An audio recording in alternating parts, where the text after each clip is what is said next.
안녕하세요. 덕당 철학관 원장 덕당 김형남입니다. 만나 뵙게 되어 대단히 반갑습니다.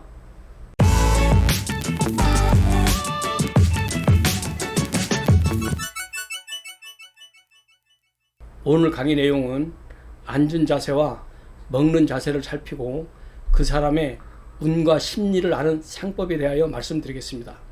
오늘 강의를 들으시고 평상시 자신의 잘못된 자세를 개선하시면 반드시 좋은 운이 열리게 되어 사람복, 재물복이 좋아지게 될 것입니다. 앉은 자세에 대하여 말씀드리겠습니다. 동양 고전에 의하면 예로부터 사람이 앉을 때의 자세나 모습에서도 북이 빈천이 운명이 담겨 있으니 특히 자리에 앉을 때는 자세가 진중하여 점잖고 안정되게 앉는 것이 좋다. 만일 어깨를 흔들거나 무릎을 자주 움직이는 것이나 발을 떠는 것은 모두 부족한 상이라고 하였습니다. 사람이 앉는 자세는 남자이거나 여자와 상관없이 모습이나 몸가짐이 흐트러진 데 없이 엄숙하고 단정해야 합니다. 이와 같지 못하고 몸을 흔들면서 가볍고 방정맞게 움직이거나 몸을 숙이고 구정하게 앉는 것이나 다리를 떨거나 하는 것은 모두 귀함을 논할 가치가 없는 어리석고 부족한 사람의 상입니다. 몸을 일으키거나 앉을 때 또는 고개를 돌릴 때 개와 같이 가볍고 점잖지 못한 사람은 가난하고 박복하게 됩니다. 귀인이 앉아있는 모습은 무게가 있어 진중하고 견실하며 천한 사람이 앉아있는 모습은 진중하지 못하여 가볍습니다. 그러므로 앉은 자세가 마치 산과 같이 엄숙하고 위험 있는 사람은 귀한 사람의 상입니다. 이러한 사람을 상학에서는 충성을 다하는 마음과 효성스러워 필시 공문을 세우게 될 사람이라고 하였고, 앉은 자세가 등과 허리가 바르며 어깨가 둥글어 몸이 균형을 이루고 앉아있는 모습이 편안하다면 귀한 사람의 상이라고 하였습니다. 그러므로 평상시 앉은 자세를 바르게 하는 습관을 들인다면 운 또한 길한 운으로 바뀌게 되어 좋은 인연을 만나 복이 열리게 되며 재물운도 좋아지게 되고 삶의 질이 향상되어 인생이 점점 좋은 쪽으로 발전하게 됩니다. 불교의 교리 7정 유교에 나와 있는 내용 중에 위의 자태욕이라는 말이 있는데, 이 말은 걷고 웃고 앉고 하는 애교의 탐욕이란 말인데, 위의의 사전적 의미는 무게가 있어 외경할 만한 거동이란 뜻으로 위험이 있는 몸가짐이나 차림새를 가진 사람에게는 사람들이 공경하고 함부로 하지 못하며 탐심을 갖게 됩니다.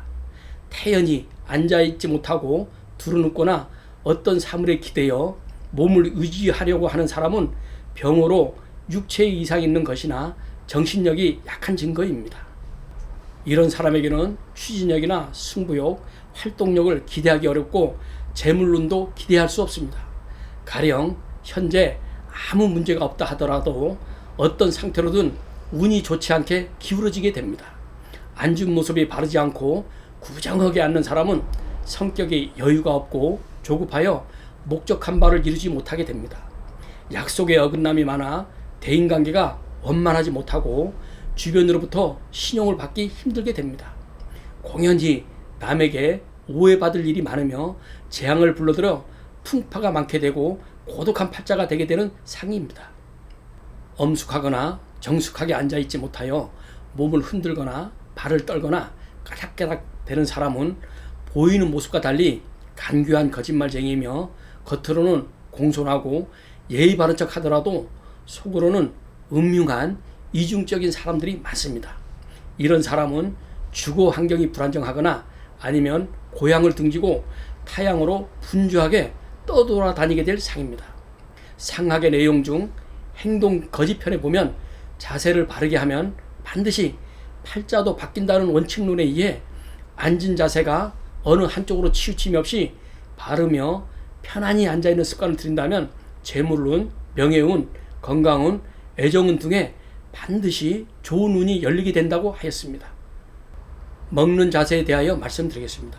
사람이 식사를 하는 일은 어떠한 일보다 가장 중요한 일상생활이며 생명을 영위하는 원동력입니다.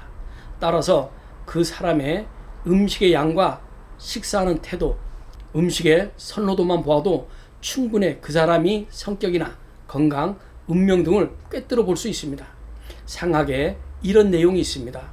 해왈, 식내 일생지주, 기무상법, 범식욕, 계대합소, 속진 자의묘, 후찬서찬, 부족 도야라. 이 말의 뜻은 먹는 것은 사람의 한평생을 주관하니 어찌 상법이 없겠는가. 음식을 먹을 때는 입을 열면 크고 닫으면 작으며 음식을 입속으로 빨리 넣는 것이 좋다. 원숭이처럼 먹거나 쥐처럼 먹는 것은 모두 부족한 것이다 라고 하였습니다.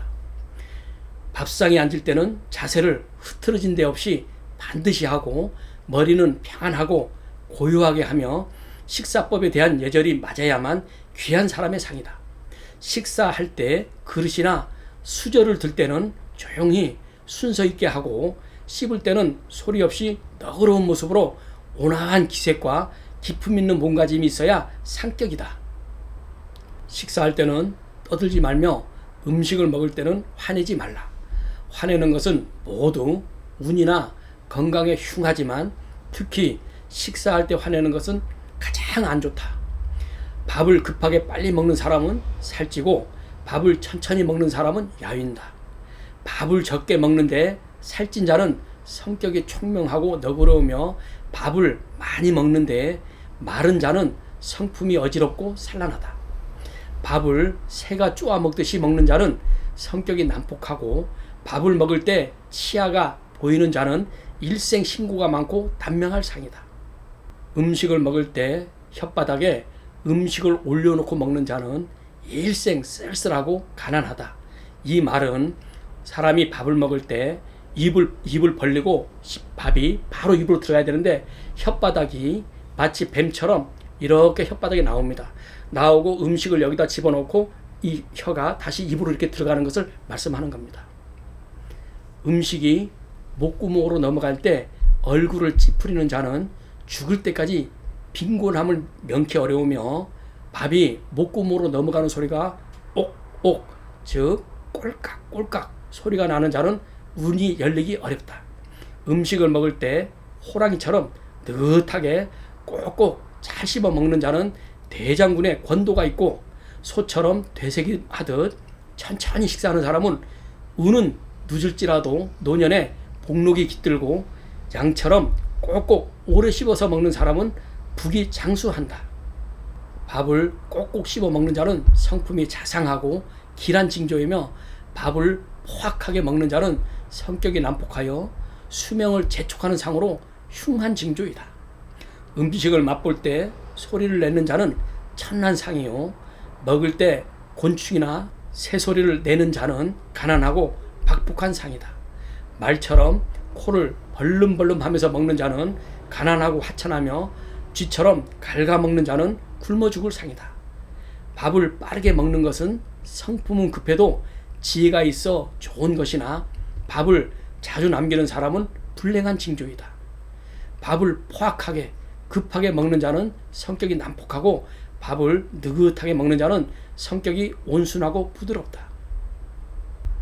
음식을 먹을 때는 꼭꼭 잘 씹어서 먹어야 하는데 원숭이처럼 뚝뚝 끊어서 꿀꺽 삼키는 것이나 쥐처럼 갉아먹거나 하는 것은 모두 하찮은 상입니다. 또 음식을 먹을 때 목이 자주 메는 사람은 떠돌이 신세이며 돼지처럼 개걸스럽게 쩝쩝거리며 먹는 사람은 흉한 일이 많아 재액을 면키 어렵게 되고 말처럼 목을 숙였다 폈다 하면서 길게 이렇게 목을 느리고 먹는 사람은 한평생 고통이나 고생이 많고 고독하게 되는 상이라고 하였습니다. 때문에 앉아있는 자세나 먹는 자세는 모두 반드시 지켜야 할 법도가 있고 운명의 길흉화복이 담겨 있습니다. 그러므로 옛말에 팔자 타령하기 전에 나쁜 버릇부터 고치라고 하는 말이 있는 것입니다. 바른 앉은 자세나 바른 먹는 자세는 모두 운을 좋게 합니다. 앉은 자세나 먹는 자세는 모두 자신의 건강이나 정신력으로 바르게 할 수가 있는 것이죠. 그러므로 일상생활에서 잘못된 자세나 습관을 바로 잡으려고 노력하는 것은 동의보감에서 말하는 병에 취약한 체질을 개선하여 기와 열이 풍부한 건강한 체질로 바꿀 수 있는 것처럼 자신을 발전시켜 더욱 이상적이며 원하는 일생을 살아가게 될 것입니다. 오늘 강의는 여기까지입니다. 끝까지 시청해 주셔서 감사합니다. 구독과 좋아요는 격려이고 사랑입니다. 안녕히 계세요.